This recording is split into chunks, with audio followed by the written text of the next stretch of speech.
Bonjour. Nous espérons que vous avez apprécié la présentation sur le camp de jour du 7 avril dernier. Nous répondons aujourd'hui aux questions que vous nous avez envoyées par courriel. Bon visionnement.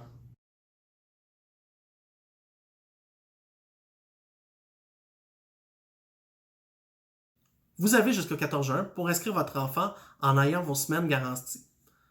Votre enfant ne perdra pas sa priorité au camp de jour si vous l'inscrivez tard en mai ou tôt en juin. Cependant, vous pouvez quand même compléter le formulaire qui se trouve au campdejour.ville.saint-lazare.qc.ca/inscription avec un S afin d'obtenir un accès à notre système en ligne. Dès que vous avez vos documents officiels, comme l'offre d'achat acceptée, vous pouvez obtenir un code d'accès.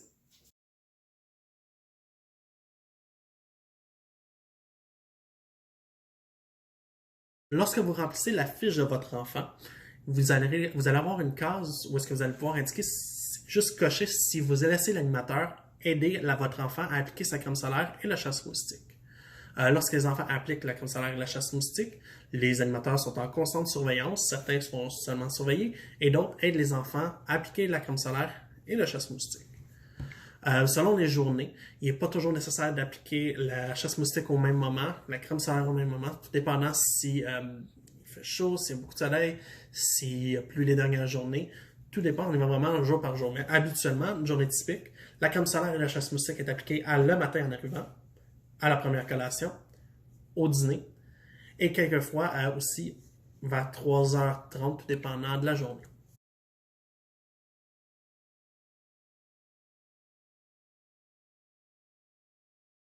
Quand vous allez compléter la fiche de votre enfant, il va y avoir un endroit spécifique où inscrire le nom d'un ami. Si vous voulez que votre enfant soit avec son frère ou sa sœur, tout simplement inscrire son nom à cette case. Vous pouvez seulement inscrire le nom d'une seule personne. Donc, si vous inscrivez deux noms, si vous faites une erreur en inscrivant le nom, si l'enfant n'est pas dans le même groupe d'âge, le système ne va pas fonctionner et ne fera pas le jumelage. Aussi, faites très bien attention quand vous allez inscrire le nom. Je te donne un exemple. Si tu veux que ton enfant soit avec Geneviève la Tulipe, dans l'endroit où est-ce qu'il va être marqué nom de l'ami, bien inscrire Geneviève la Tulipe. Pas Geneviève du groupe de Madame Annie, pas la voisine de mon enfant, vraiment Geneviève la Tulipe. C'est le meilleur moyen d'aider le système à bien faire le jumelage des noms. Aussi, les demandes des amis ne sont pas garanties pour diverses raisons. Comme les groupes sont faits pour tout l'été, on ne peut pas tout simplement modifier les semaines pour que telle semaine, votre enfant soit avec tel ami et la troisième semaine qu'il soit avec un autre. Les groupes restent avec le même animateur tout l'été.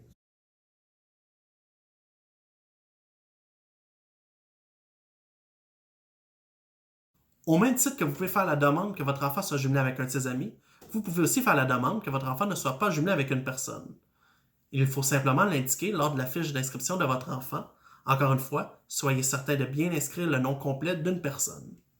Si un conflit survient pendant l'été, nous préférons essayer de résoudre le problème en premier lieu. Les animateurs sont formés afin de faire des interventions et garder l'harmonie dans son groupe. Nous avons des systèmes de sanctions pour les enfants qui crient des injures, blessent les autres et menacent les autres. Nous préférons garder le changement de groupe en dernier recours, puisque les enfants du même groupe d'âge passent beaucoup de temps ensemble.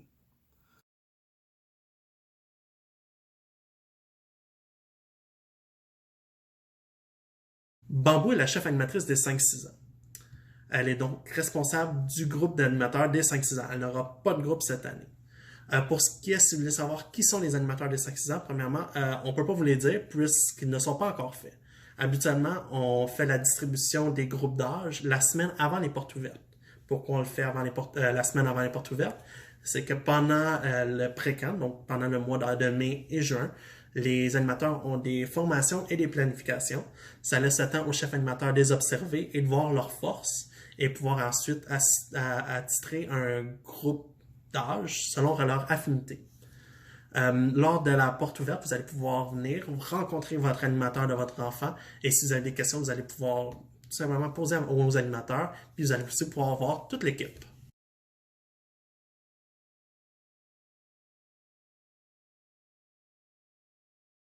Les enfants ne sont pas toujours avec les mêmes 10 enfants. Les enfants restent avec le même animateur tout l'été, Mais le groupe peut changer de semaine en semaine. Je vous explique. Si votre enfant est inscrit tous les semaines, il va être avec son animateur tous les semaines. Mais il y a certains enfants qui sont inscrits semaine 1, semaine 4, semaine 7, d'autres semaine 3, semaine 5. Ça change, donc c'est pas toujours les mêmes enfants qui sont présents les mêmes jours. En plus, chaque animateur est en tandem avec 2 autres animateurs qui ont leur propre groupe. Donc, à chaque semaine, les tandems vont changer.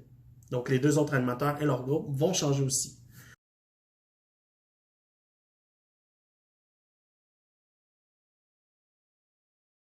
Le test de nage est uniquement obligatoire si vous désirez que votre enfant ne porte pas de veste de sauvetage. Quand vous allez faire son inscription, vous allez à un endroit et dire « Je veux que mon enfant porte une veste de flottaison ». Si c'est non, nous, on va savoir ça. Si on voit que vous désirez que votre enfant porte une veste de flottaison, on ne fait pas le test de nage.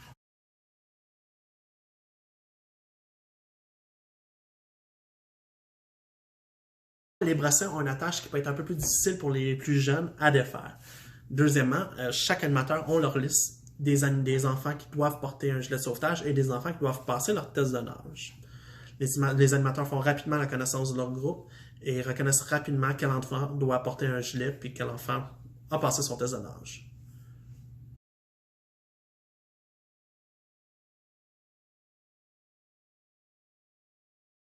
Tous les médicaments doivent être donnés au chef animateur pour qu'ils puissent les mettre dans leur bureau.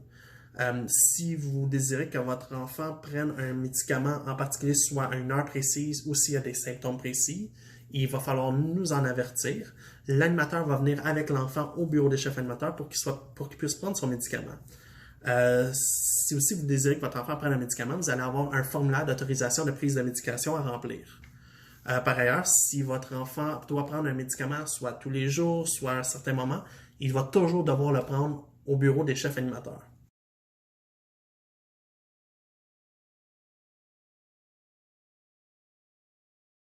Il est certain que lors des premiers départs, surtout dans les premières journées, la séparation des enfants et des parents peut être un peu plus difficile.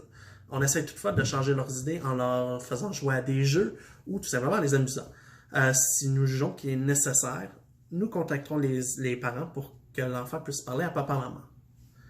Pour les blessures, nous avons 2 types de blessures. Premièrement, nous avons les incidents. Les incidents sont des égratignures ou des petites blessures qu'on a tout simplement besoin de désinfecter la plaie et d'appliquer un pansement. Lorsqu'il y a un incident, on va avertir les parents à la fin de la journée quand ils vont revoir leur enfant. Les accidents, c'est le deuxième type de blessure, sont des blessures un peu plus importantes. On préfère informer les parents dès que possible. Pour les accidents, on a un rapport précis. Dans tous les cas, les premiers soins sont appliqués sur les lieux. Pour des blessures plus importantes, les sauveteurs sont aussi sur place pour aider les animateurs en cas de besoin.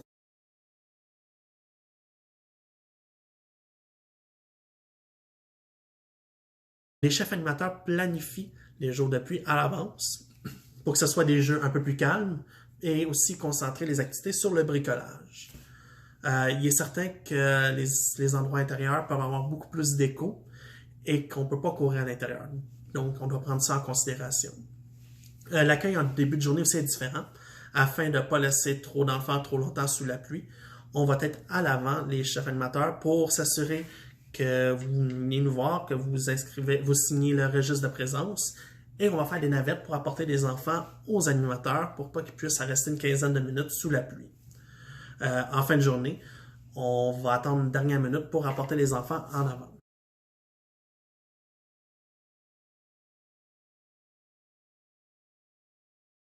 On a la chance d'avoir plusieurs plateaux variés pour divertir les enfants lors de la semaine.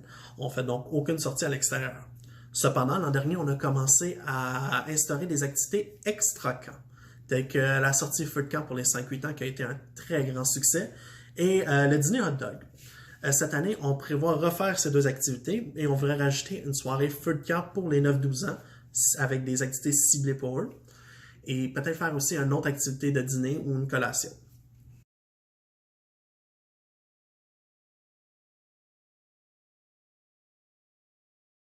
Il est naturellement très important que les enfants mangent bien pour pouvoir profiter de leur journée et être en forme pour les activités. Nous avons donc une collation prévue à 10h30. Si votre enfant arrive tôt au service de garde, c'est certain qu'on ne va pas l'empêcher de manger. Si vous pouvez donner une collation additionnelle, pour qu'il puisse l'apporter avec lui lors des activités du service de garde et tout simplement la manger sur place. On va le laisser s'asseoir, il va pouvoir manger sa collation pendant que les autres enfants jouent. Il n'y a pas de problème.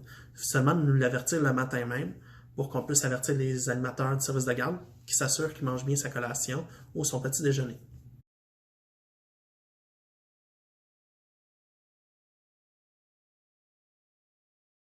Lors de la période du dîner, les enfants et les animateurs mangent ensemble aux tables à pique-nique.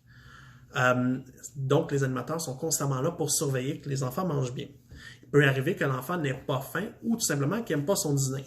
Dans ce temps-là, l'animateur va essayer de faire des petits compromis pour essayer que l'enfant mange le plus possible. S'il y a des parties qu'il ne mange pas de son dîner, on insiste pour que l'enfant le rapporte à la maison au lieu de le jeter. Pourquoi?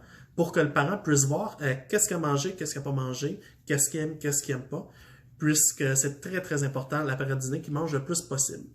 Donc, j'espère qu'on a bien répondu à vos questions. Si vous avez d'autres questions, vous pouvez toujours me contacter au camp de jour à commercialville.saint-lazare.qc.ca. Je vous souhaite une bonne journée.